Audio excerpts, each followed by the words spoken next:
Políticas contra la corrupción, que yo no sé si es lo más exacto, puesto que los problemas políticos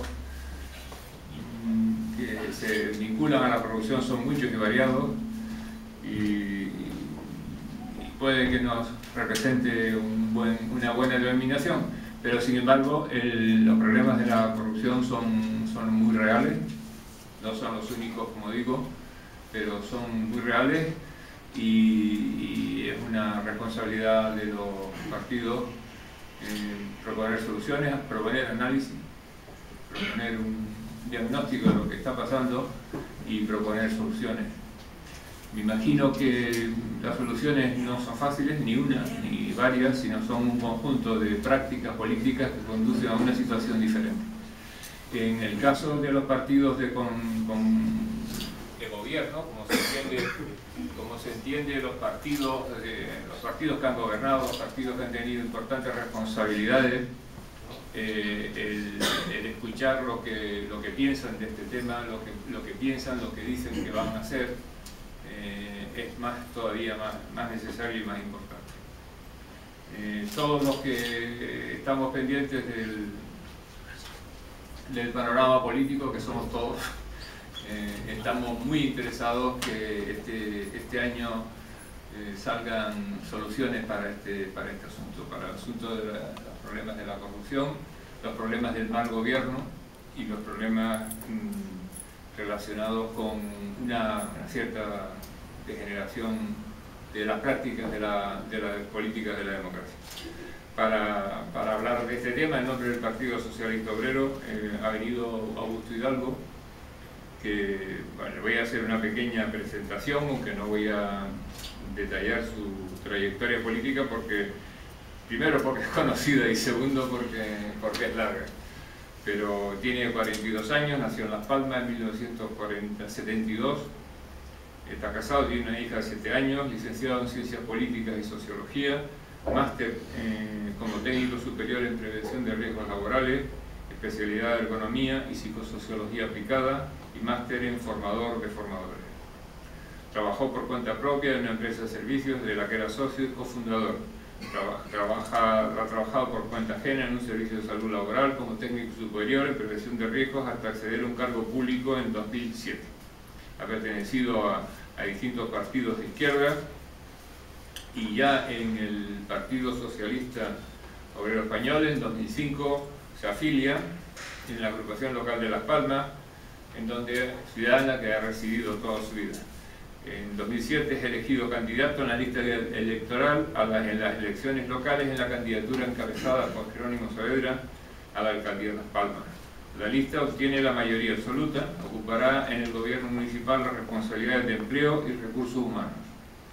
En 2011 es elegido candidato por el Partido Socialista Canario PSOE a las elecciones locales como candidato al Cabildo Insular de Gran Canaria, en la lista encabezada por Carolina Darias. Irá como número 2 de la lista. El PSOE se quedará segundo con 7 consejeros, por lo que resultará elegido. En la oposición ejerce hasta hoy como viceportavoz del Grupo Socialista, encabezado por Carolina Darias. En 2014, tras un proceso de primarias cerradas en el PSOE, resulta elegido candidato socialista al Ayuntamiento de Las Palmas de Gran Canaria para las elecciones locales de 2015. Y a partir de ahora tiene la palabra Augusto Hidalgo. Sí.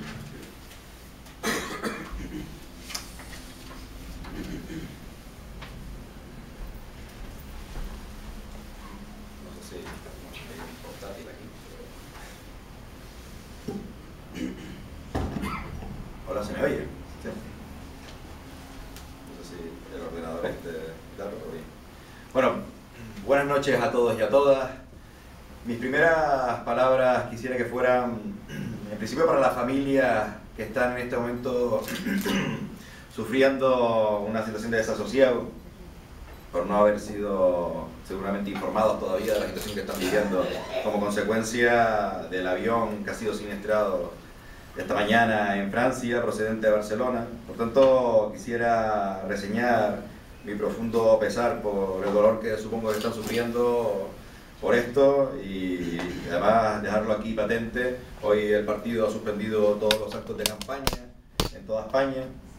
No lo hemos suspendido porque, entre otras cosas, no era un acto del Partido Socialista y era un compromiso además que teníamos con la Real Sociedad Económica, pero sí quería dejarlo claro y decirlo desde el principio, porque creo que es una situación realmente dura la que están viviendo los familiares. En segundo lugar, me gustaría agradecer a la Real Sociedad Económica de Amigos del País de Gran Canaria esta invitación, y en particular a don Tomás Vandevalle por la consideración que ha tenido al estimar que este ciclo de conferencias con las distintas fuerzas políticas, pues yo podía ser la persona adecuada para dirigirme a este respetado foro.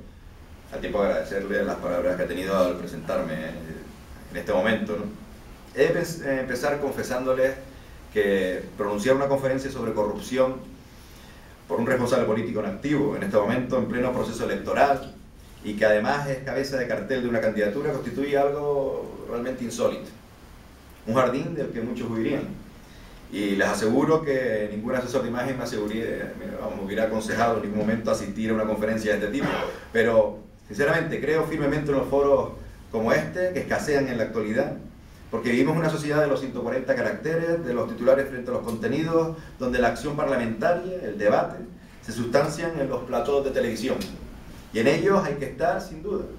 Pero reconozco que me siento especialmente cómodo en el lugar de la reflexión y de los contenidos, en lugares emanados de la ilustración, como es este. Y lo digo sinceramente, no es una cuestión de falsa modestia. Además, sé que no soy el primero y han venido otros, y que estoy convencido el asunto que se plantea es de la máxima preocupación en la sociedad en la que vivimos. Vaya si lo es. A pesar de haber caído algunos puntos en las encuestas del CIS, la corrupción y el fraude se mantienen como la segunda preocupación de los españoles dentro del paro, a notable distancia de las preocupaciones de índole económica, a los que a su vez sigue la preocupación por los partidos políticos y la política en general. Una preocupación, la de la corrupción, que ha crecido exponencialmente durante la última legislatura, pasando de un 2,9% en febrero de 2011 a un 48,5% en febrero de este año. Ello nos obliga necesariamente a detenernos, a reflexionar, a preguntarnos qué nos lleva a esta situación, a analizar los factores y, por supuesto, a adoptar los mecanismos urgentes de corrección. Por lo tanto, y para ir centrando el asunto, la primera pregunta, la primera reflexión que me planteo abordar es si es la corrupción política un fenómeno generalizado. De lo que no cabe duda es de que se trata de una conducta que la ciudadanía no está dispuesta a disculpar a los responsables públicos.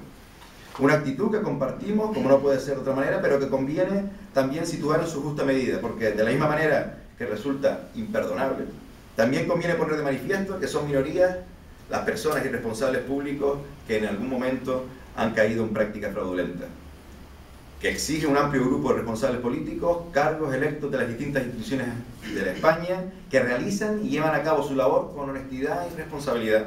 Y eso también es justo reconocer. Para justificar esta afirmación, y aunque resulte innecesario en este foro, creo que merece la pena poner de manifiesto que en España ejercen sus responsabilidades políticas en este momento casi 70.000 cargos. En las últimas elecciones se han designado en España 68.286 cargos de concejales, 350 diputados, 208 senadores, 874 diputados autonómicos, 157 consejeros de cabildo. De entre estos 70.000 cargos, en Canarias corresponden 1.621 cargos electos.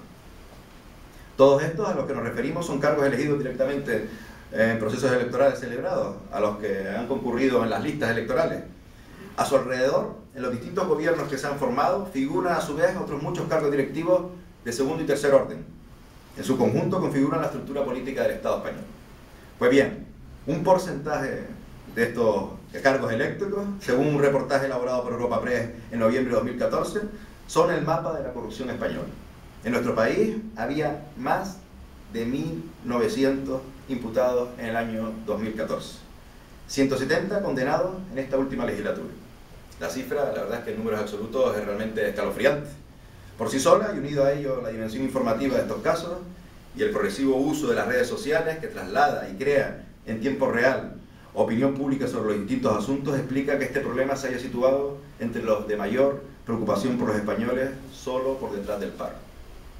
Pero también las cifras nos sirven para aseverar que la amplia mayoría de las personas que ejercen la política lo hacen honestamente. Pues unos 1.900 imputados representan solo el 2,7% del total de los cargos electos en España. Y los condenados suponen el 0,25% de los casos en toda España.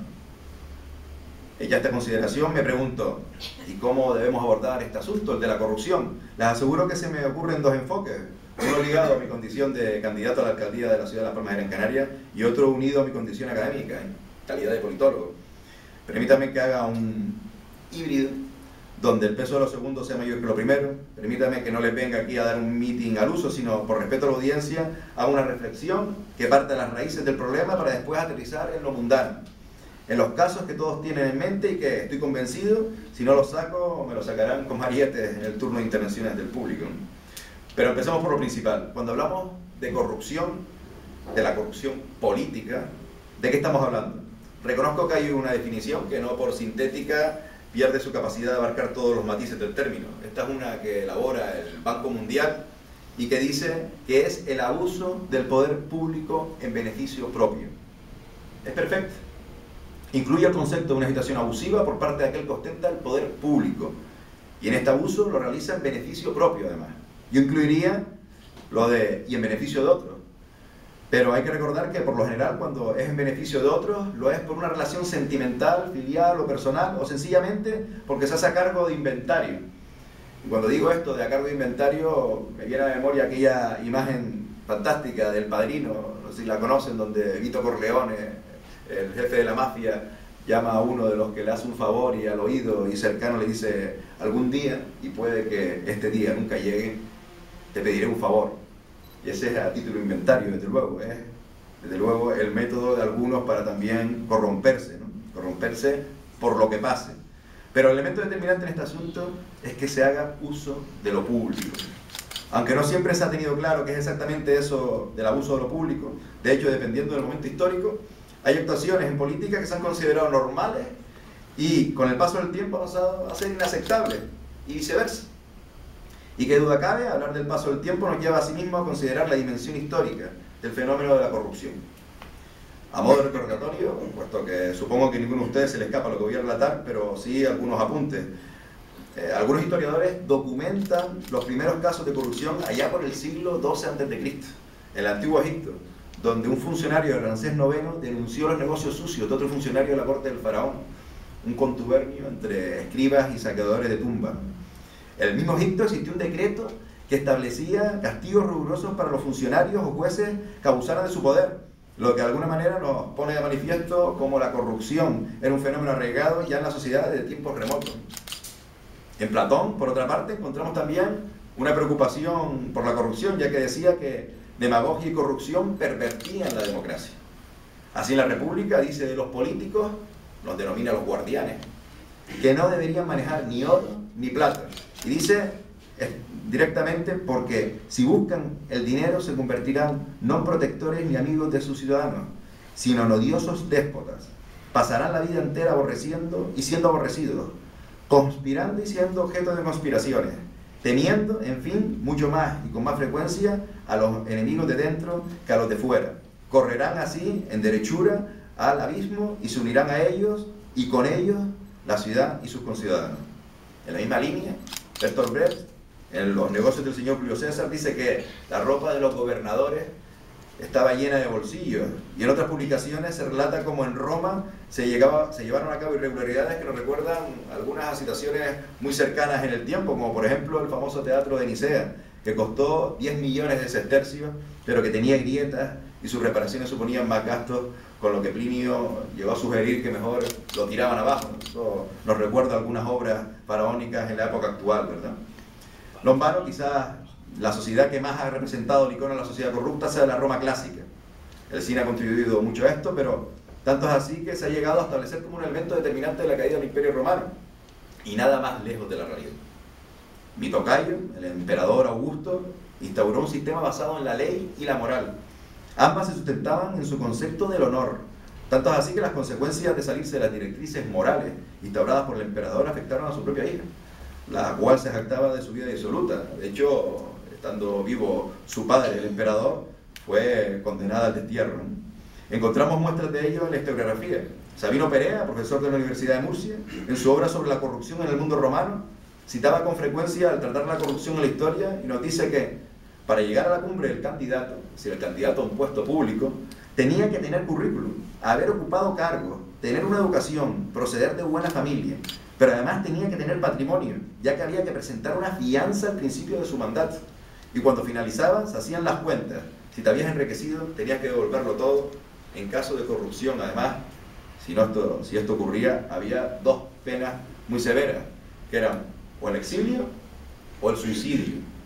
Y esta última, además, se recomendaba porque era la única manera de mantener el honor en la antigua Roma. O sea, que se recomendaba suicidarse si uno era acusado de corrupción, lo cual es bastante exótico, ¿no? Pero ni siquiera tendríamos que irnos a los libros de Roma para encontrar muestras de corrupción. Hasta la Biblia encontramos casos, y si no es corrupción que Judas vendiera a Jesucristo a los romanos por 30 monedas de plata, ¿no? Pero siguiendo un poco con la historia, hay dos personajes históricos que sinceramente a mí me fascinan especialmente, que se llevan 2 siglos entre uno y otro, pero que son iconos de la moral y de la política en la Europa occidental y del pensamiento universal. Estos son Nicolás Maquiavelo y Robespierre. Maquiavelo es el teórico del fin justifica los medios, frase que por cierto él nunca pronunció. El florentino se consideraba un amoral de la política, y lo es, o lo era. Pero esto no tiene que ver con la corrupción. En su obra más famosa, El Príncipe, no entra a fiscalizar al Papa Borgia, Alejandro VI, por su vida corruptelas internas y de moralidad disoluta, sino cómo era capaz de defender los intereses de los Estados Vaticanos en un entorno atroz, con 2 potencias de la época, el Reino de Aragón y de Francia, disputándose la primacía de Europa. Es decir, separa la moral de la política en un mundo donde los estados modernos se estaban conformando y los monarcas empezaban a construir sus reyes, sus reinados absolutos. Otra cosa es que él comulgara con el sistema, que no comulgaba. Lo que se planteaba no era si eran corruptos o no, sino si eran eficientes para mantener las coronas sobre sus cabezas y la unidad de sus nuevos estados. En cambio, Robespierre simboliza el comienzo del final de esta realidad, de esta amoralidad. Le llamaban el incorruptible, se gustaba llamar además así, el incorruptible. Robespierre introduce la moral, la virtud en la vida pública, y por tanto la corrupción vuelve a adquirir un alto protagonismo en la vida social. La virtud republicana, claro, como contraposición a la impunidad del antiguo régimen que se pretende destruir. Y esa virtud debe explicársele a todos y aplicárselas además incluso a los revolucionarios. En la etapa del terror jacobino no tuvo pudor ninguno en pasar por la guillotina incluso sus amigos. Entre ellos el propio Danton, una de las estrellas de la revolución, o Camille Desmoulins. Por cierto, Danton acusado de varios casos de corrupción, pero que eran uno de sus compañeros además de revolucionarios y jacobinos, y lo pasó por la guillotina. Siguiendo este hilo conductor, hay un politólogo ya contemporáneo de la ultraderecha estadounidense, que es el señor Samuel Philip Huntington, que plantea curiosamente las ventajas de las sociedades corruptas. Estima que estas son más igualitarias al utilizar el egoísmo de la corrupción como lubricante del progreso social. Yo no puedo estar más en desacuerdo de esta afirmación. De hecho, creo que es más bien al contrario.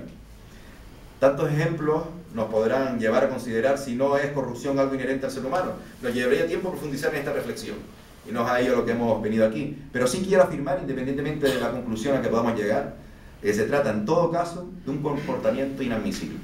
Los comportamientos corruptos no deben ser socialmente aceptados, ni siquiera por resignación. De ahí el compromiso firme del Partido Socialista, y aquí hablo como representante en este momento, de rechazar todo comportamiento políticamente corrupto. Pero hablar de corrupción, como decía al principio, es hablar de la percepción de la corrupción que tenemos en un momento determinado. No es posible medir con precisión algo que es reprochado socialmente y condenado judicialmente, en alguna medida. Es algo que se mueve en el ámbito de la realidad sumergida.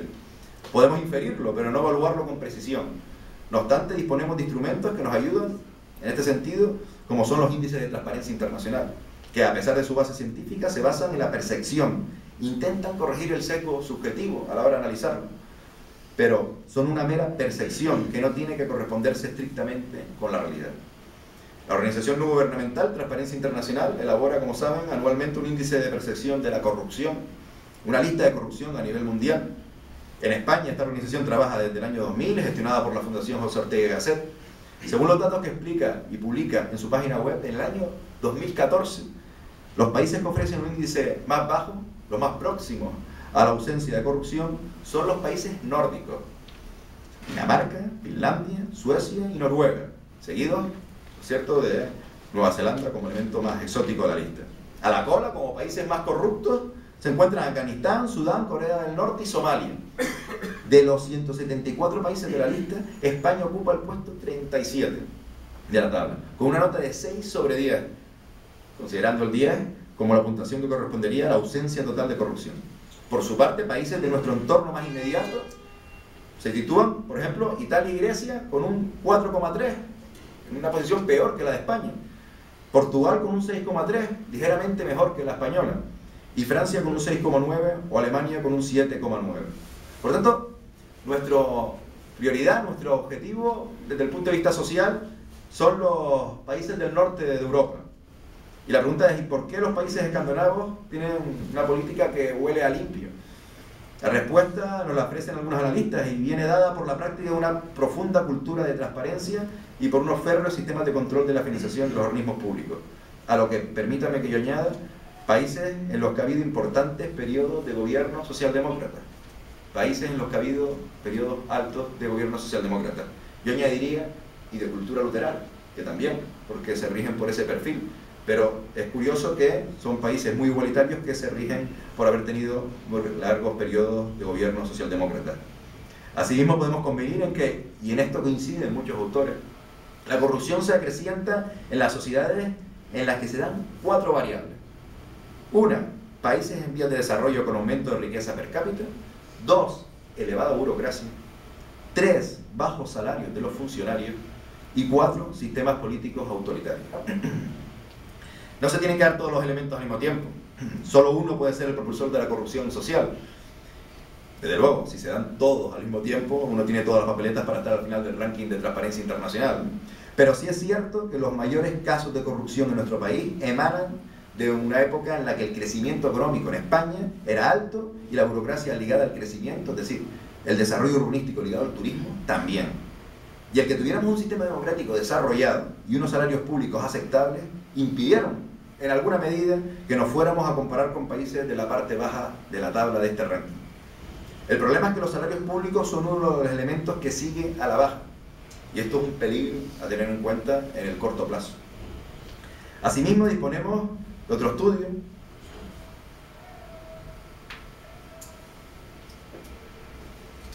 muy cercano, por cierto, y que ha tenido mucha trascendencia desde el punto de vista informativo, elaborado en el 2008 por la Universidad de Las Palmas de Gran Canaria sobre el coste social de la corrupción.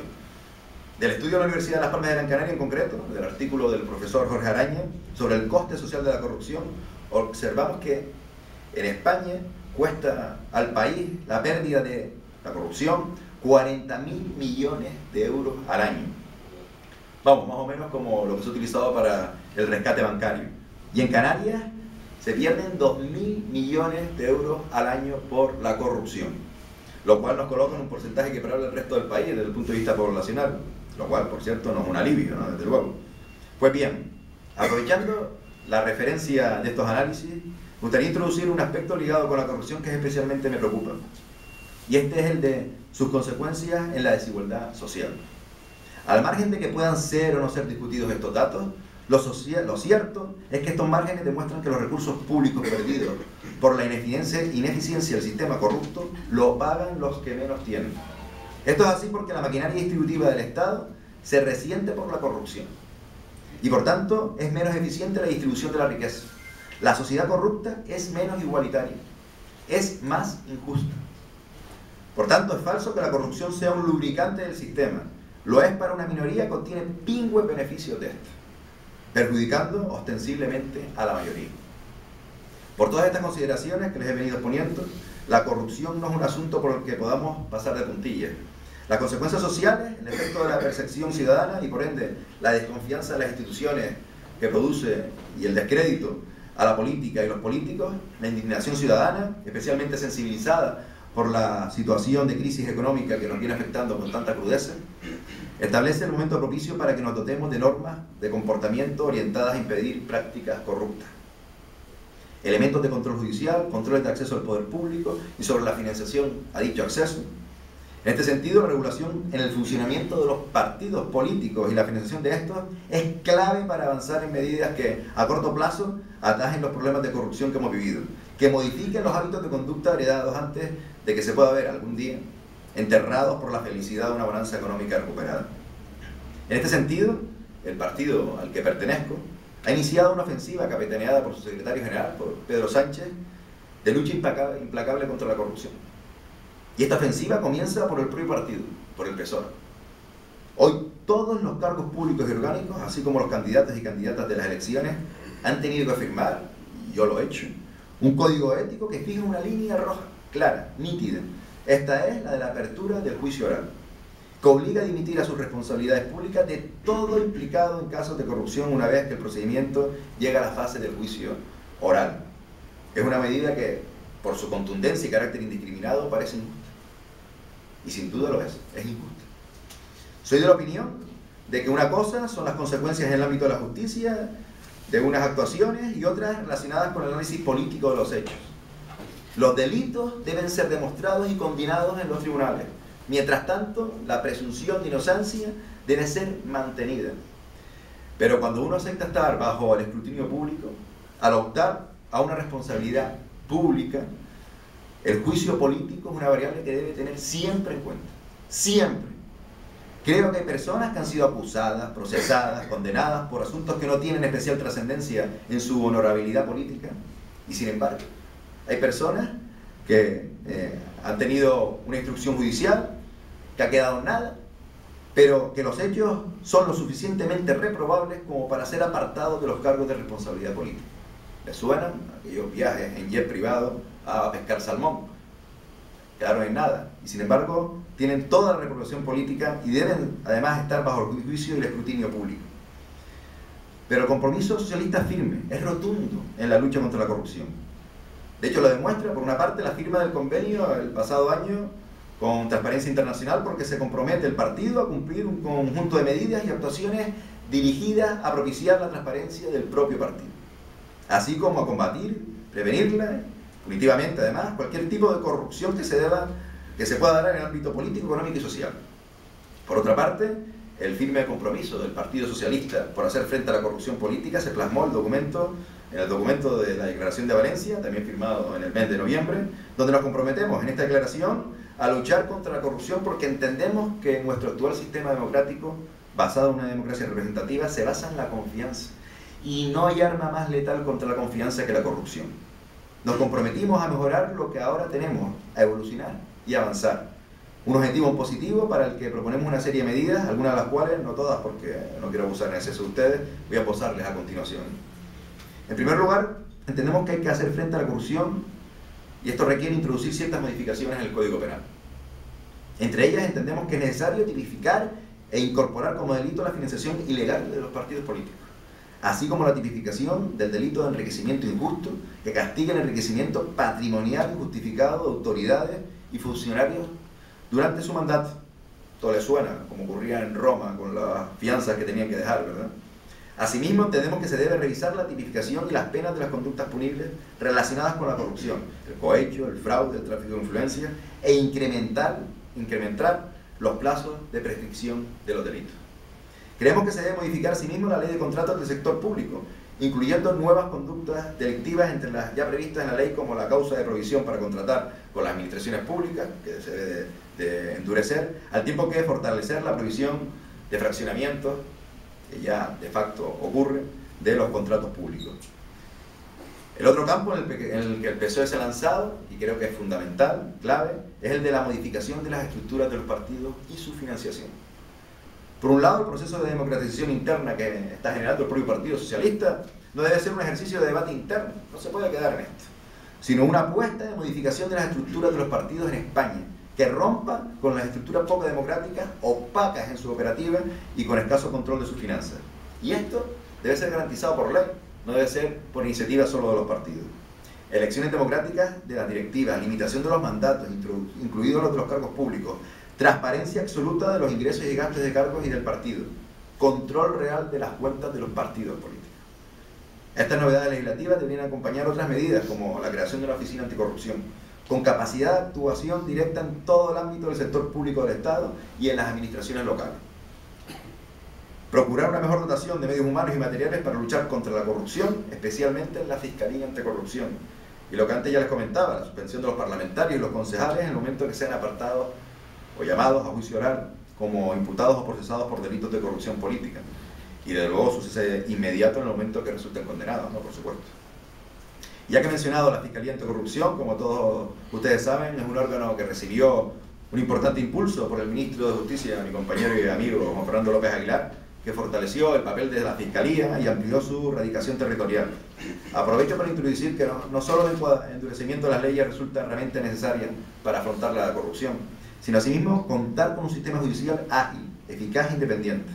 Es preciso contar con el concurso de unos jueces que actúen libremente, sin que el horizonte de su actuación quepa que pueda verse a sí mismo juzgado por lo que se entiende un ataque del poder judicial, al Poder Judicial. La independencia del Poder Judicial es uno de los pilares del Estado de Derecho. Junto a esta necesaria independencia, la correcta dotación de medios humanos y materiales para que los casos de corrupción sean juzgados de manera fiable y rápida. Por ello, junto a las modificaciones legislativas que antes les citaba, nos planteamos asimismo la necesidad de modificar las leyes orgánicas del Poder Judicial y de enjuiciamiento criminal, atribuyendo a la Audiencia Nacional la instrucción y el enjuiciamiento de los delitos de corrupción política y el establecimiento de procedimientos preferentes y sumarios de estos delitos para que puedan ser enjuiciados y en su caso condenados de forma rápida.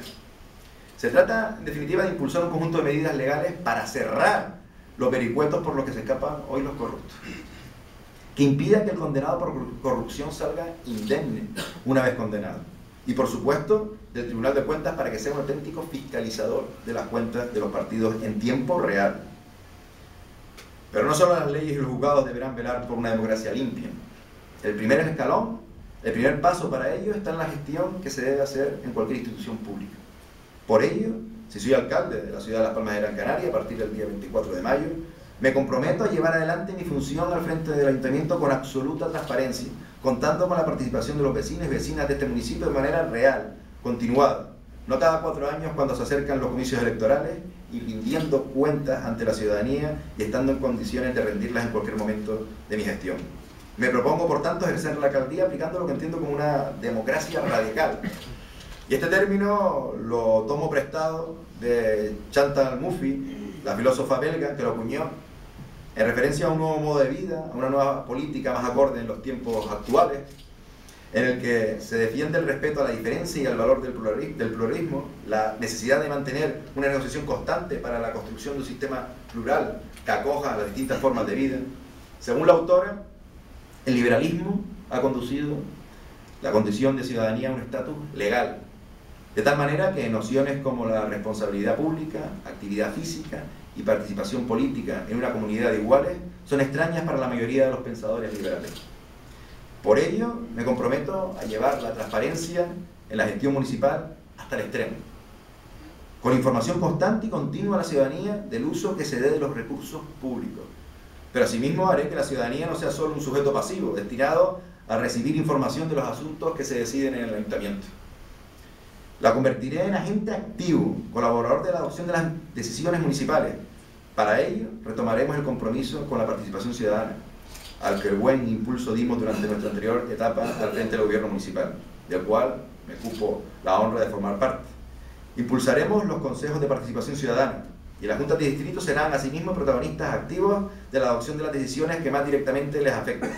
Y rendiremos cuentas públicas de los resultados, sin huir de la autocrítica, estableciendo una nueva forma de conducir el rumbo de esta gran ciudad que es también la capital de Canarias.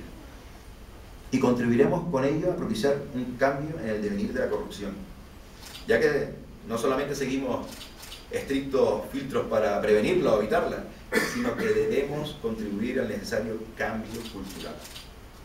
No solamente que ponga en alerta a los responsables de lo público en la gestión de todos, que castigue al que viene a llevárselo crudo, pero que también alerte a los que empiezan por situaciones que consideran normales.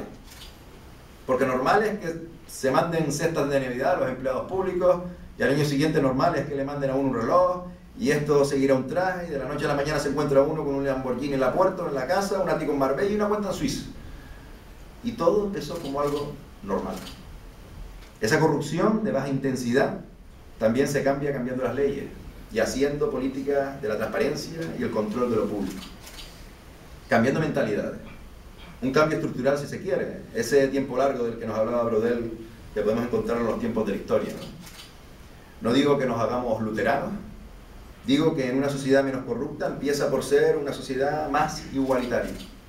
Que hay que copiar lo que funciona bien en otras latitudes y detrás vendrá el cambio de mentalidad.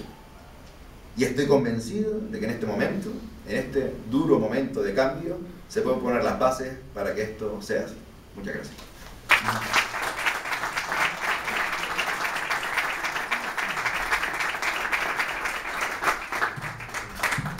Muchas gracias. Supongo que habrá preguntas. Yo quería solamente, mientras ustedes se plantean alguna pregunta, comentar un caso concreto de un municipio que conozco en las Islas Canarias, no voy a decir el nombre, una gran ciudad de las Islas Canarias donde era un nido de corrupción. Así que yo tuve la mala suerte de tratar con un concejal de urbanismo acompañado de un arquitecto y de un abogado, donde el concejal de urbanismo, de una forma absolutamente impúdica, decía que el asunto se solucionaba hablando con su emisario, es decir, sin el menor pudor lo dijo. Bueno, ese municipio, que es La Laguna, ha cambiado completamente. O sea, es posible cambiar sin volverse luterano y sin tener antepasado escandinavo. Es posible cambiar la práctica. Ahora mismo La Laguna, el urbanismo es limpio, tiene uno de los procesos de plan general más limpios y más racionales de Canarias, que yo sepa, y toda aquella historia de corrupción que hubo hace 10, 12 años ha desaparecido, ha desaparecido por completo. Es decir, es posible, y eso lo digo con satisfacción. Se puede limpiar los municipios, los cabildos, donde hay casos, se puede limpiar y se puede cambiar las prácticas políticas de forma contundente y 100% se puede conseguir. Imagino que habrá alguna pregunta para Augusto Hidalgo. Adelante.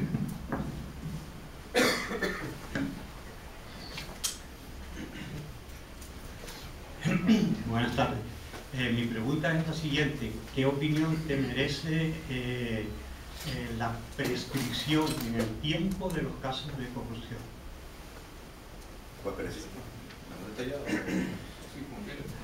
Pues precisamente por eso decía que una de las medidas que pretendemos introducir desde el punto de vista legislativo es el aumento del tiempo para prescribir delitos que tienen que ver con la corrupción, que lo relataba antes. Se trata de aumentar. La prescripción es una garantía procesal también. Si no se puede tener una situación de aparente prejudicialización a una persona de forma eterna, porque la justicia es injusta cuando es larga en el tiempo.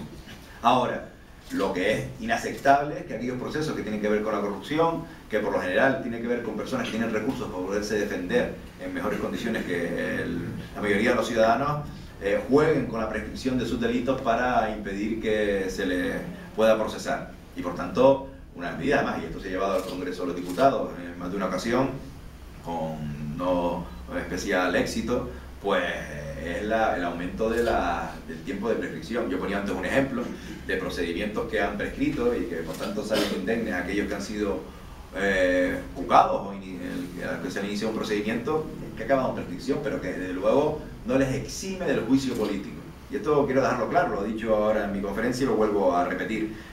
Hay personas que han sido procesadas y que incluso han sido condenadas y que sin embargo es difícil que se les pueda achacar el que haya una rémora desde el punto de vista político, porque Estamos hablando de procesos que se dan sobre todo en la gestión de lo público. Ahora, hay gente que sale libre de un procedimiento, ni siquiera llega a la instrucción en algunas ocasiones porque se decreta el que haya prescrito, y que son inaceptables. Un caso famosísimo de prescripción, el famoso caso del salmón.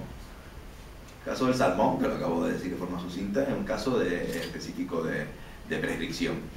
Independientemente de que con la ley en la mano no se le pueda achacar judicialmente nada a que estaba en curso en este procedimiento, que ha llegado a ministro del gobierno central, desde luego políticamente es inaceptable. Inaceptable, como muchos procedimientos. Por eso yo creo, vuelvo repito, que una cosa es el juicio político y otro juicio en los tribunales, el procedimiento judicial de facto. Lo que yo entiendo y comprendo que la población en general difícilmente haga distinciones sobre esto. Y en el ruedo de la política, esto es muy difícil de separar, de discernir entre una cosa y la otra. Y por tanto, pues se complica siempre. Pero puestos en ese escenario, desgraciadamente, los responsables políticos tenemos que aceptar que hemos entrado de forma voluntaria en la política. Que nadie nos puso una pistola en la cabeza para acceder a una responsabilidad pública. Y por tanto ese juicio público, desgraciado, a veces injusto y cruel, pues tenemos que asumirlo desgraciadamente porque es así.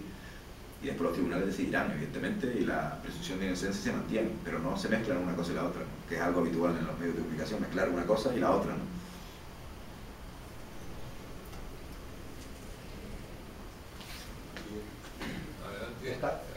Tenemos tres ahora. En las instituciones está claro. Le dan el micrófono para que lo escuchen. No, aquí Bueno, yo hablo alto si quieres. En las instituciones está claro que hay importantes medidas para luchar contra la corrupción, pero también en nuestro país, en las empresas públicas, hemos visto unos casos de corrupción terribles. Me gustaría saber si el Partido Socialista tiene previstas algunas medidas o va también a pasar las que va a aplicar en las instituciones para corregir que en las empresas públicas ocurran algunos lamentables casos que todos conocemos. ¿Hacemos las tres? Sí, las tres, las otras.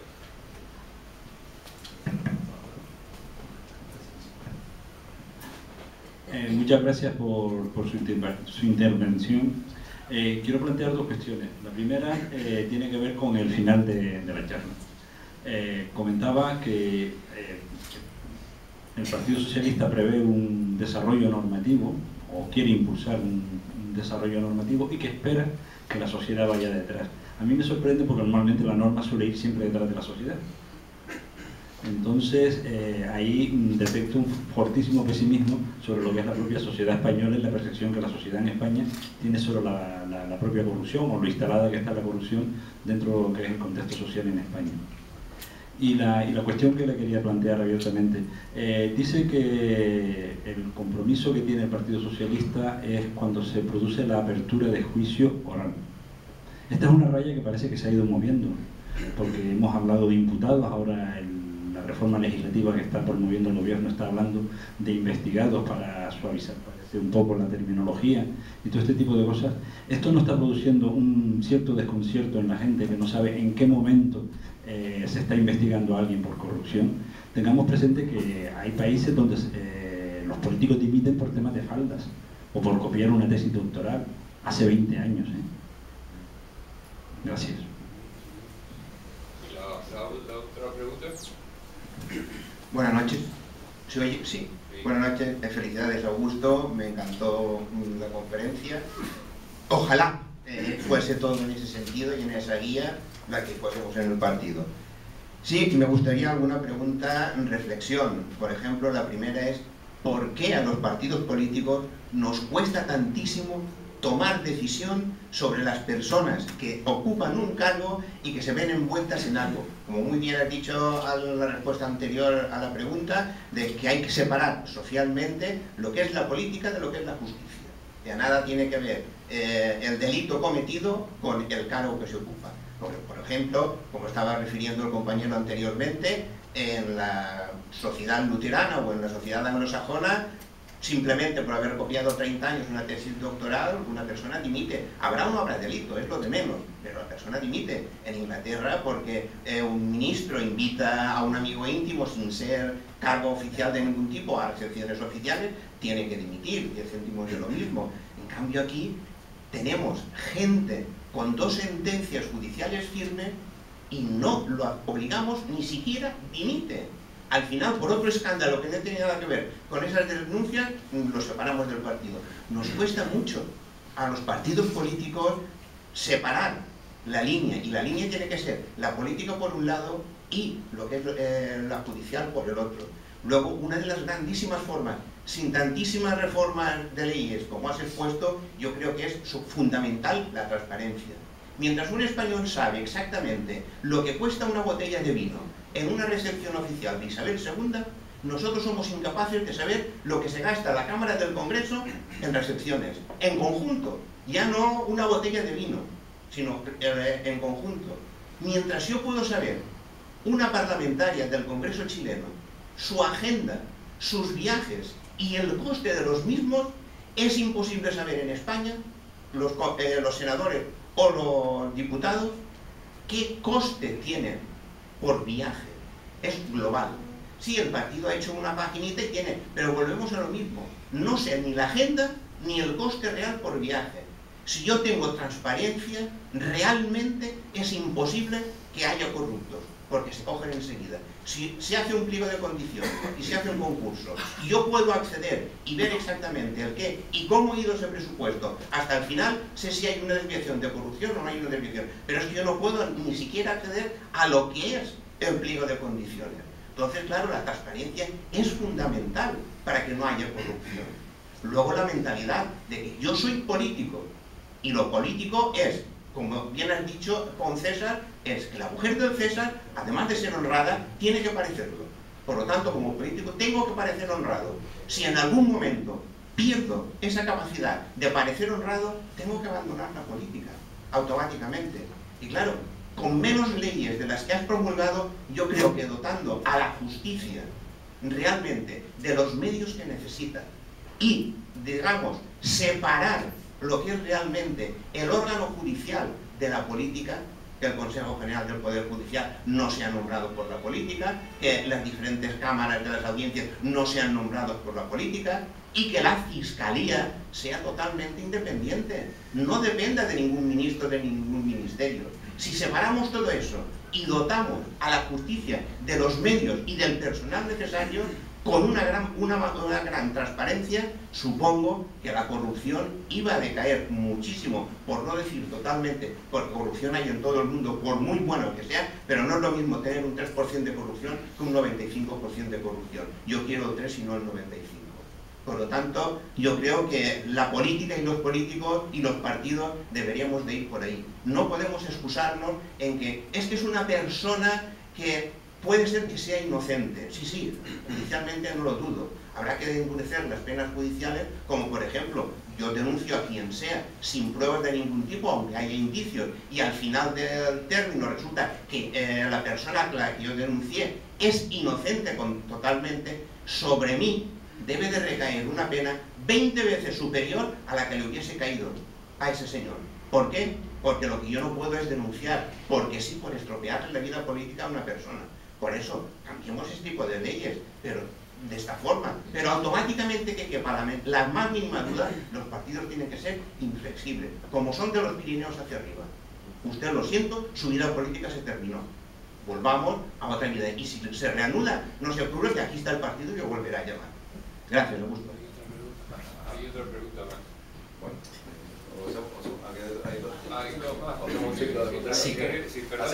Respondo a esto y hacemos un ciclo, porque si no ya son muchas cosas, ¿no? Bueno, primero con el tema de las empresas públicas. Efectivamente, desgraciadamente, cuando se han estrechado la capacidad de control sobre la estructura de la administración, se ha utilizado las empresas públicas como elemento de descarga para, sobre todo, las políticas clientelares.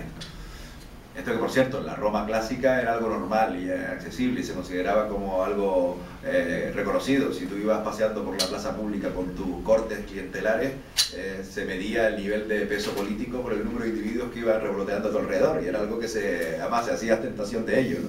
Evidentemente estamos en una realidad totalmente distinta y el coste de lo público es el que no, el famoso enchufe, ¿no? No se ha aceptado. De esto se ha corregido bastante, es decir, y hay que decir que incluso con las últimas modificaciones desde el punto de vista del ámbito local, aunque yo no comparto la modificación de la ley de bases del régimen local en su generalidad, hay elementos de control de las empresas públicas que no existían, que ahora sí hay. Así todo, yo creo que los vericuetos para fugarse siguen existiendo. Ya no solo las empresas públicas, que tienen un control y si se incumple se está cometiendo una ilegalidad, sino en aquellas empresas privadas que tienen concursos públicos, donde el responsable político de turno sí tiene capacidad para utilizar las medidas clientelares, ¿no? Y eso debe de perseguirle, es mucho más difícil de perseguir también, todo hay que decirlo. En el caso, me decían antes que las medidas que tomamos son medidas para cambiar la cultura de un país y no una cultura de un país que ha cambiado. Yo creo que en este momento las medidas que se pueden tomar al respecto y las que he esbozado en mi conferencia van detrás de lo que está pidiendo en este momento el país. Por eso decía que es un momento propicio, aunque sea como consecuencia de la crisis económica, a pesar de que la gente tiene la piel muy fina con la realidad social que se está viviendo, precisamente por eso es el momento propicio para que las instancias del poder cedan. Los que estamos en las organizaciones políticas nos vemos obligados a ceder al control por parte de la ciudadanía. Por tanto, creo que las medidas que se plantean, y todos los partidos están planteando y poniendo encima de la mesa propuestas para acabar con la corrupción, eran impensables hace 10 años. Ni siquiera se hubieran planteado como posibles iniciativas en un parlamento, ni siquiera las hubieran firmado las fuerzas políticas. No estaban presionadas por una situación de indignación por parte de la ciudadanía que exige que los partidos políticos den soluciones. Por lo tanto, yo sí creo que en este momento estamos yendo por detrás de las reivindicaciones de los ciudadanos, y todo este tipo de baterías, aunque lleven a un nivel más técnico, no dejan de ser una reacción que debemos de aprovechar. O sea, una reacción a aquellos que creemos que hay que acabar con la corrupción, evidentemente, pero debemos de aprovechar esta situación de desasosiego para que, aunque sea por la fuerza de la presión social, se pongan en práctica. Por eso digo que es el momento propicio para que estas cosas cambien. Así todo, efectivamente, se habla de que hay una línea roja que ha puesto el Partido Socialista. Yo dije que era una línea roja injusta. Lo decía porque, efectivamente, cuando estamos hablando estrictamente de la ley, todo el mundo es inocente hasta que se muestre lo contrario. Esto lo repetimos mil y una veces. Pero vuelvo y repito el argumento de fondo de mi intervención. La línea roja es producto de esa presión. El Partido Socialista, en este caso, que otros partidos también lo han establecido ahí, colocan el juicio oral como un elemento de frontera, que la gente perciba en el que no hay impunidad. Es injusto porque alguien puede ser procesado y llevado llegar a la línea del juicio oral y, sinceramente, igual no es ni siquiera un caso estrictamente de corrupción. Y hemos vivido en el Partido Socialista una situación hace muy poco de un compañero que ha tenido que dimitir, que va a dimitir de su acta de concejal por un caso que ni siquiera fue cuando tenía una responsabilidad política, ni siquiera militaba en el Partido Socialista. Se acaba de enterar por una forma un poco grotesca de que estaba encausado, pero como las normas del partido dicen que es el juicio oral, pues, y se le abre el juicio oral, pues ha tenido que dimitir, ha cumplido estrictamente las normas. Yo creo que esa es la forma de actuar, a pesar de que sea totalmente injusta. El partido en su código ético dice que después hay que resarcir de forma clara y nítida. Esto a veces no se hace, pero resarcir de forma nítida cuando se llega a la inocencia del que es juzgado. Pero claro, el daño está hecho. El caso de la Madrid en Castilla-León es famoso, ¿no? El primer caso de corrupción, el presidente de la Comunidad Autónoma Socialista, el primer caso conocido, dimite además, se lo dice el señor Aznar, que era el candidato a la presidencia de la Comunidad de Castilla-León, y después se demostró que era inocente. Pero ese cambio de gobierno de un hombre tan carismático hizo que subiera al poder un señor que era el señor Aznar, y mira dónde ha llegado, ¿no? Las cosas como podían haber cambiado. Pero es a lo que nos exponemos cuando llegamos a la vida pública. Lo tengo muy claro, y desgraciadamente, ya decía antes, el escrutinio público al que tenemos que estar sujetos. Nadie nos obligó a estar aquí. En cualquier caso, Decía el cambio de los trámites, dice lo político y lo jurídico. Bien, pues, vuelvo, repito, efectivamente, esto es lo que hay que dirimir. Y es lo difícil de dirimir. Es decir, cada vez que hay un caso, yo creo que hay que llevarlo al debate político, hay que establecer un relato. Todos los casos no son iguales. El ámbito jurídico, tendemos a lanzar el debate político sobre lo que está pasando en el ámbito jurídico. Y yo creo que eso es un error de difícil solución. En el ámbito de los medios de comunicación eso es imposible de solucionar. Pero los políticos debemos establecer un relato. Cuando hay un caso, posiblemente de imputación de una persona, debemos establecer un relato. ¿Imputado por qué? Porque igual hay casos incluso en los que nos sentiríamos incluso orgullosos de haber tomado medidas contrarias a la legislación, porque se toman de forma consciente. Hay gente que dice, oye, voy a cumplir esta ley de forma consciente, y lo digo, por no poner un caso del Partido Socialista, cuando a mí me decían de los asaltos del señor alcalde de Marinaleda, yo decía, ese señor se la está jugando, está haciendo una acción política de los asaltos a los supermercados, ¿recuerdan? Que le puede llevar a la cárcel, le puede llevar a la cárcel. Ahora, él lo está asumiendo políticamente. Y nadie le ha pedido que dimita de su cargo en su ámbito político. Porque al contrario, era una decisión política y sopesada de cometer un acto delictivo, que podía ser delictivo, pero que era reconocido. Estoy poniendo un caso extremo, evidentemente, pero para que no me comprendan. Oiga, hay relato político y por tanto eso se puede explicar, si lo sabes explicar. Por eso las fuerzas políticas tienen que tener la capacidad de explicarlo, no esconderse en el choque de trenes entre partidos, de imputaciones y demás, sino intentarlo explicar. Y hay casos que son inaceptables, aunque lo declaren libre, aunque lo declaren inocente, son inaceptables y hay que decirlo alto y claro y señalarlos con el dedo. Señalarlos con el dedo. Es decir, usted sí es libre, es fantástico, pero políticamente es inaceptable lo que ha hecho. Y aquí vamos a lo famoso, el ejemplo que todos ponemos, el ejemplo alemán, ¿no?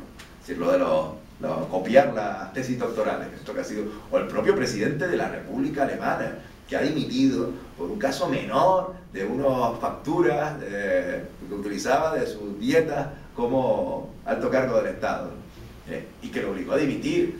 Esa moral luterana que decíamos.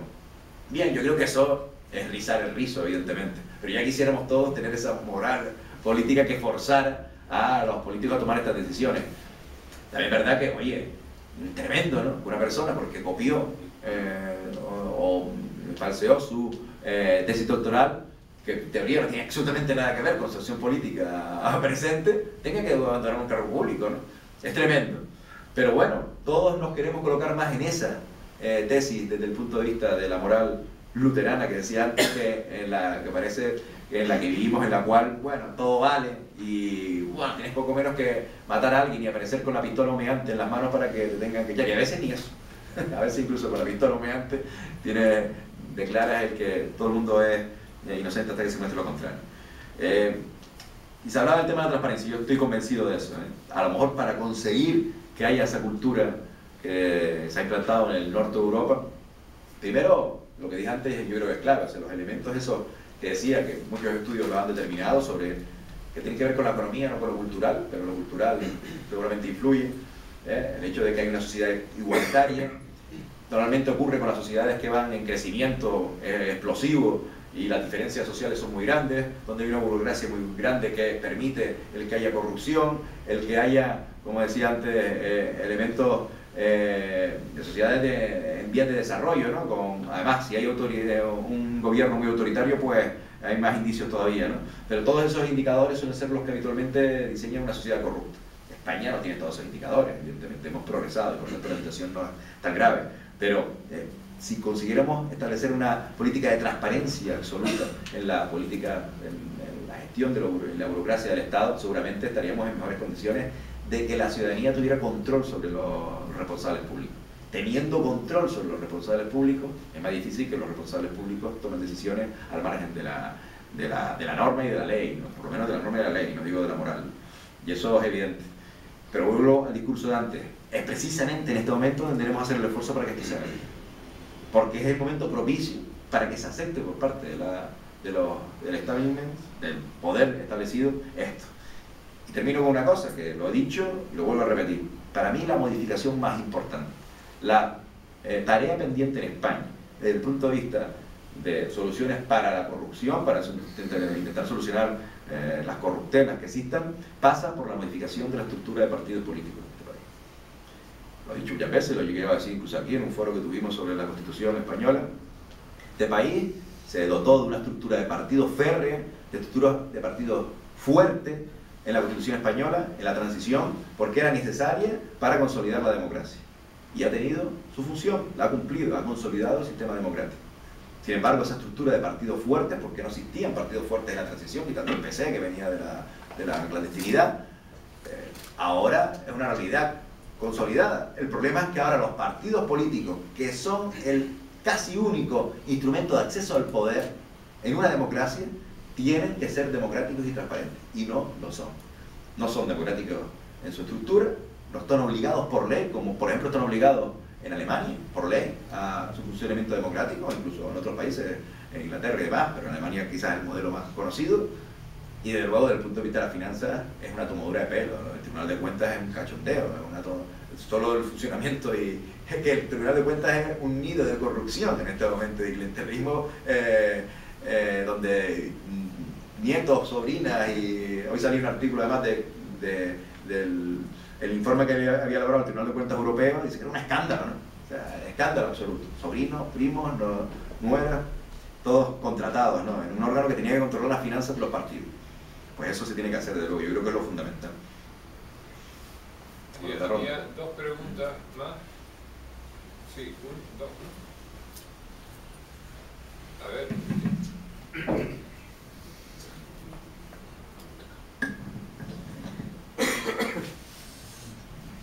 Sí, hola, buenas tardes. Enhorabuena a la Sociedad Económica del País por este ciclo sobre el tema de la corrupción. Creo que hay que reconocerles que han acertado, porque ha sido un tema de candente actualidad. Tolerancia cero contra la corrupción, yo creo que ese debe ser el principio con el cual todos los demócratas españoles debemos de tener la cabeza. En ese sentido, ahora ciertamente, y enhorabuena Augusto por la charla, la conferencia que nos ha dado, tan sólida, tan bien fundamentada. En ese sentido, tú comentabas cómo actualmente el CIS nos dice que la corrupción pues, es el segundo tema de preocupación de los españoles, de los temas que los españoles ven en este momento como sus inquietudes principales. En pasadas elecciones, ha sido comentado por los medios de comunicación muchas veces, en comunidades como Valencia, etc., se presentaban candidatos claramente incursos en casos de corrupción, pero el cuerpo electoral, los ciudadanos, les han seguido votando como si nada.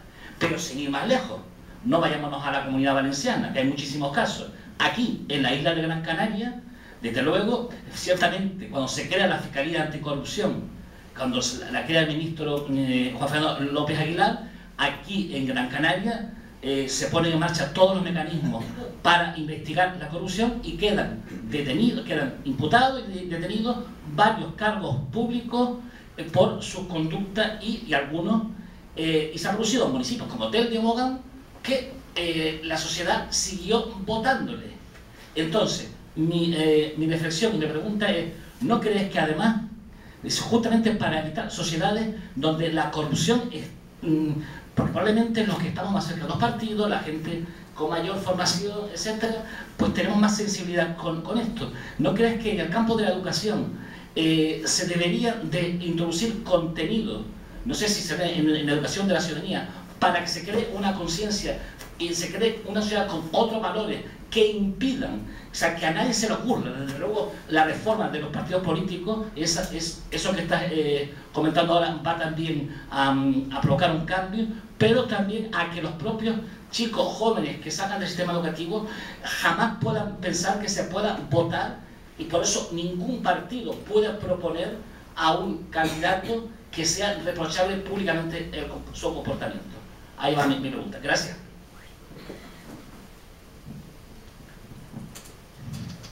Bueno, buenas tardes o buenas noches. Yo tengo 4 mini preguntas. La primera es, ¿qué opinan de las personas que callan la corrupción del vecino y son conocedoras de que el de al lado está haciendo actos de corrupción?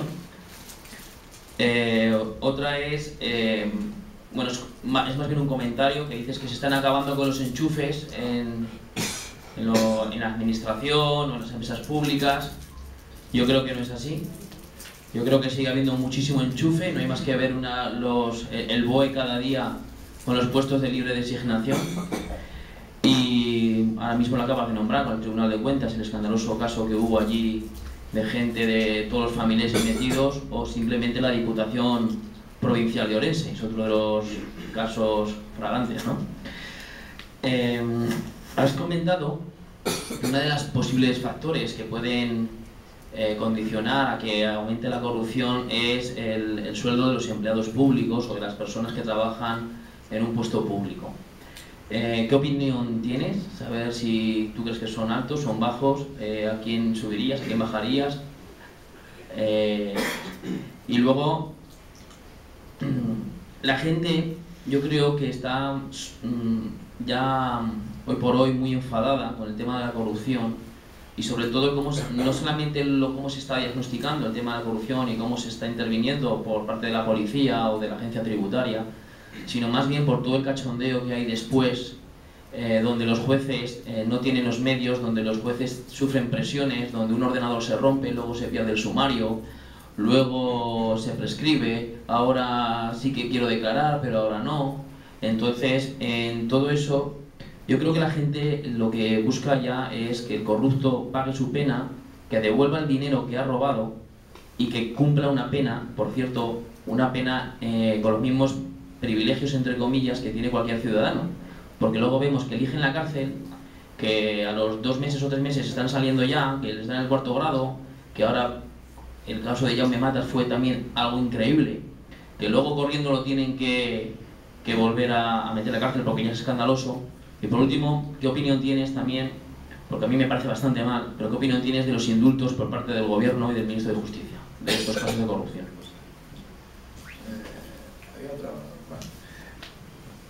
Vamos a ver. Hay otra más. Si quieres contestar. No, si hay otra más, pues cerramos el ciclo de 3. No, si el ciclo de 3 y así. Bueno, buenas noches. Yo felicitándolos tanto a Augusto como a la Sociedad Económica también por esta iniciativa. Y lo que sí quería comentar es de la charla de Augusto. Me llamó la atención, digamos, la primera cita que hizo sobre Platón, la antigua Grecia, ¿no? Que es padre o madre de la democracia actual, aunque distinta, pero son, digamos, los precursores de la democracia que tenemos ahora, ¿no? Y esa cita me llamó la atención porque dijo que tanto la corrupción como la demagogia son los que corrompen la democracia, ¿no? La corrupción está penalizada, pero la demagogia no está penalizada. Y cuando se lleva a los programas electorales por parte de los partidos políticos, pues la verdad que da pena que no esté penalizada, ¿no? Y luego, por otro lado, sí quería hacer una pregunta, y es si desde el punto de vista de Augusto, la nueva ley esta que se aprobó recientemente en el Congreso sobre control de la economía financiera de los partidos políticos, así como una serie de reformas para controlar los altos cargos, digamos, son suficientes, digamos, para satisfacer lo que realmente la sociedad está, digamos, ahora demandando para combatir la corrupción. Y gracias. Bueno, empezando por todo el mundo pone el ejemplo de la situación de Valencia, Canarias, el Levante, los casos de corrupción flagrantes que se presentaban a las elecciones y volvían a salir y volvían a salir. El Parlamento valenciano es un claro ejemplo, estaba trufado de casos de personas que estaban imputadas en casos de corrupción, además, la mayoría. De hecho, el Partido Popular tiene un problemón tremendo allí porque ha dicho que no va a llevar imputados en las listas, prácticamente una liquidación interna, una purga interna lo que tiene que provocar para poder solventar esa situación. Pero, sinceramente, yo no creo, lo digo con sinceridad y aquí también coincido sumo dos de las preguntas, yo no creo que en este momento estemos en una situación de más corrupción que en el año 2011. Lo digo por la comparativa que hice antes del año 2011, donde la preocupación por la corrupción, que era un 2,9%, que les dije al principio, y que ahora estemos en el 48% de preocupación por la corrupción.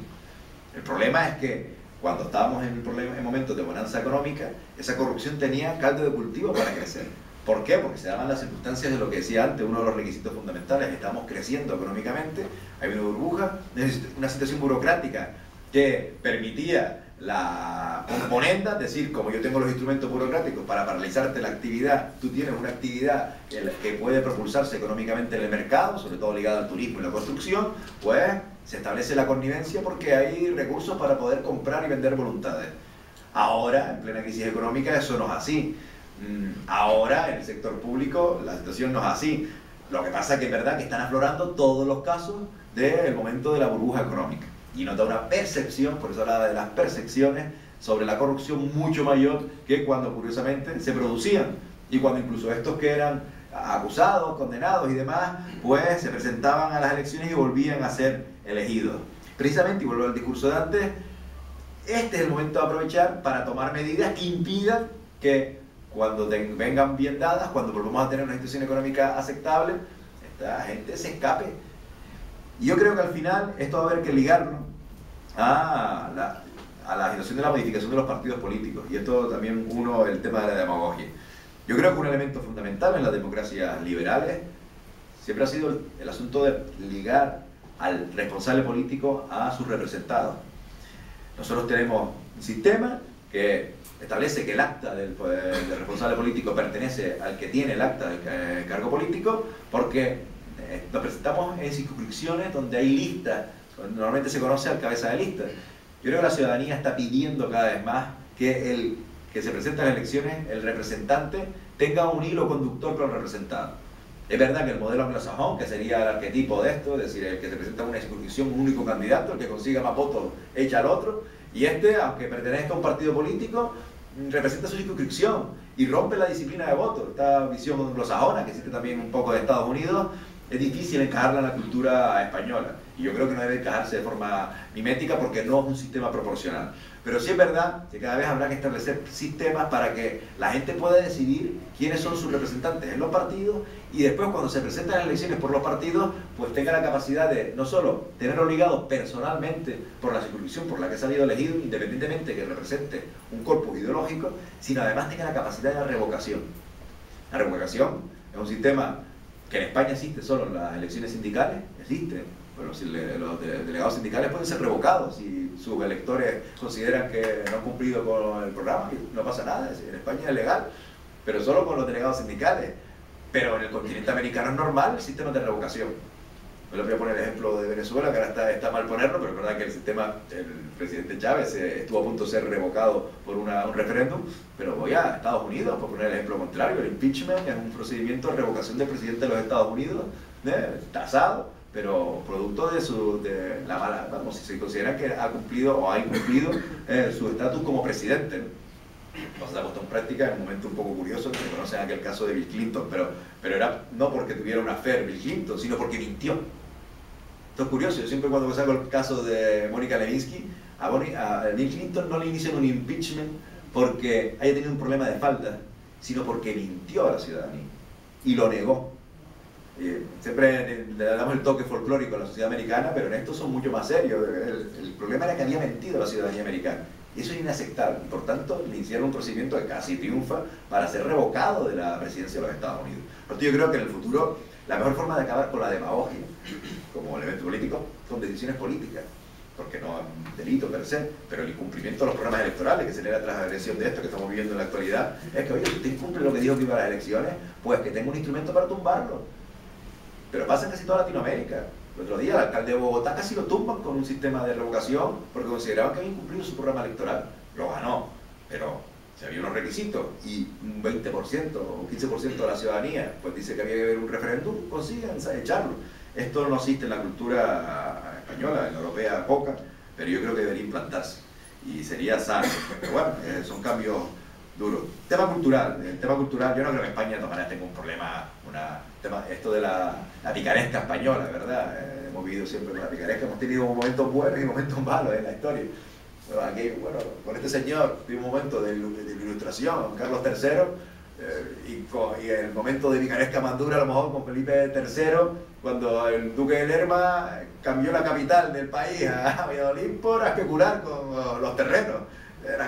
Era la corrupción máxima y absoluta de la sociedad española. Entonces esto de la picaresca parece que lo hemos interiorizado y como somos de cultura católica y latinos, pues somos un poco corruptos. Yo no creo que eso sea así. La sociedad española ha avanzado mucho y es una sociedad en este momento avanzada, que no tiene casos de corrupción tan duros. Y por tanto las cosas pueden cambiar. Y antes le puso el ejemplo claro en un ayuntamiento, que no es tan pequeño, que es la tercera ciudad de Canarias. El enchufe. Hoy el enchufe es menor. ¿Por qué? Por dos razones fundamentales. Una, no hay recursos para enchufar. Claro, en la crisis económica la capacidad del enchufe es menor, aunque siguen existiendo. Y al mismo tiempo estamos con un foco puesto sobre la administración pública mayor. Sigue existiendo pero en menor medida. ¿Cuándo hubo un enchufe, entre comillas, en la administración pública de forma abusiva? Pues en momentos de crecimiento de los recursos públicos en las administraciones, sobre todo en las administraciones locales, donde aquí se hace mucho, y creo que lo han comentado también, el tema de libre designación o los cargos de confianza. Y no sé por qué ponen el foco en los cargos de confianza y los libres de designación. Yo he sido responsable de recursos humanos en el Ayuntamiento de Las Palmas de Gran Canaria, he gestionado 3.000 trabajadores. Y decía, que no sé por qué poner el foco en unos señores o una señora que cuando termine el cargo político se van a la calle, sin indemnización. Eso no es un problema. En la sociedad estadounidense se viene con un ejército de funcionarios que quitan a todos de la administración anterior y cuando son echados vuelven de nuevo los otros y los echan a todos, un staff de miles de personas. Y se entiende como normal. Aquí el staff es menor. La sociedad francesa tiene que además tiene una ligazón a la funcionalidad, a la función pública mucho mayor. Pero eso no es el problema son aquellos señores que de repente entran de la noche a la mañana como administrativo en una administración pública sin pasar un procedimiento selectivo y ahí se quedan para toda la vida. Y eso ha sido lo habitual en este país, sobre todo durante el momento de bonanza económica. En el Ayuntamiento de Las Palmas, yo siempre lo he dicho, 700 tíos entraron y tías entraron en los años 90 por la puerta de atrás y ahí se quedaron. Y ahora son trabajadores de la casa. Eso sí que es el enchufe, no lo otro. Lo otro la gente le pone la linterna, este es un cargo de confianza, no tiene estudio. Tiene estudio, ese no es el problema, este señor se va cuando se vea político. Se va a conseguir político. Encima ahora con la ley, esto está más restringido. Los sueldos públicos, voy a intentar ser rápido. Los sueldos públicos son menores, yo lo dije antes en mi conferencia. A medida, es un indicador de lo que decía, si los sueldos públicos bajan, pues evidentemente habrá más peligro de corrupción en la administración pública. Es un indicador claro, a nivel internacional, estoy hablando de España. Y en España hay sueldos públicos bajos. Yo creo que en España, antes de la crisis económica, había unos sueldos aceptables en la administración pública. Yo que me dedicaba antes de coger una excedencia para dedicarme a la función pública en el año 2007, me dedicaba a asesorar sobre salud laboral. Y asesoraba a delegados sindicales y yo les decía en la administración pública, no pidan mejoras retributivas. Si el problema de la administración pública no era una cuestión retributiva, es una situación de mejora de las condiciones de trabajo, que siguen siendo lamentables en la administración pública y que hay que mejorar. El problema es que ahora sí que ha bajado los salarios en la administración pública. Otra es que los sueldos y la pérdida de impuestos de trabajo en los últimos 2 años fundamentalmente ha sido la administración pública. 260.000 trabajadores públicos se han perdido, los sueldos han caído de forma exponencial, más que en el sector privado. En los últimos 2 años se ha castigado el empleo público fundamentalmente. Por eso ahora sí que es un peligro. Se ha perdido capacidad adquisitiva, eso es llamativo y eso es un indicador que fomenta la corrupción. Con el tema de los jueces no voy a repetir, todas las medidas estas con el tema de mejores medios, el tema de impedir que haya... Yo soy de los que creo que no debería haber indultos. Es más, yo soy de la opinión, que esto no está en el programa electoral del PSOE, pero yo soy de la opinión de que los indultos deberían transferirse a un órgano, una comisión del parlamentario, que fuera secreta si es necesario, pero donde todos los grupos parlamentarios con un informe tomen la decisión sobre los indultos y de luego impedir, eso sí lo pone el Partido Socialista en su programa, impedir los indultos en casos que tengan que ver con la corrupción, desde luego. Pero yo todos los casos de indultos los llevaría a sede parlamentaria, no al órgano ejecutivo. Es una medida de gracia heredada del pasado, pero bueno, puede haber situaciones insólitas. Yo les llevaría a una comisión parlamentaria, en mi opinión, pero es una opinión muy personalísima mía. Y ya para finalizar, nueva norma de los partidos. Bueno, yo reitero lo que dije al principio, creo que la estructura de los partidos es lo que tiene que cambiar en este país. Y eso es duro, porque somos los partidos los que gobernamos este país. Entonces, esto es como cuando las cortes de Franco tenían que hacerse la araquiri para que llegara la democracia. Es complicado, pero bueno, repito, es el momento propicio, porque la presión social es lo suficientemente grande como para vernos casi obligados a que eso pase. Entonces hay que aprovechar el momento. ¿Alguna pregunta más?